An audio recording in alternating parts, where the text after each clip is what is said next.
حضور نے تراویح کی نماز یا قیام اللیل نہ اسے فرض قرار دیا، نہ اس کے بعد جماعت کوئی اہتمام کیا مستقل، صرف 3 راتیں آپ نے جماعت کروائی ہے، اس میں 8 رکعتیں آپ نے پڑھی ہیں کہ جو آپ کا معمول تھا تہجد کا وہ پڑھی، اور تہجد کے وقت ہی جماعت کرائی ہے۔ یہ ہے وہ حدیث، اس کے علاوہ کسی نماز تراویح جو ہے جو ہم پڑھتے ہیں 20 رکعتیں، اس کا کوئی ذکر نہ دور نبوی میں ہے نہ دور صدیق اکبر میں ہے۔ یہ دور حضرت عمر کی خلافت میں ہوا ہے۔ حضرت عمر ایک مرتبہ مسجد میں داخل ہوئے، مسجد نبوی میں، تو دیکھا کہ کچھ لوگ 8 10 12 جو ہیں وہ ایک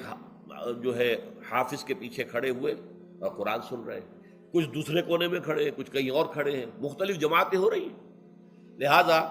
آپ نے یہ نظام تجویز فرمایا کہ عشاء کے متصلاً بعد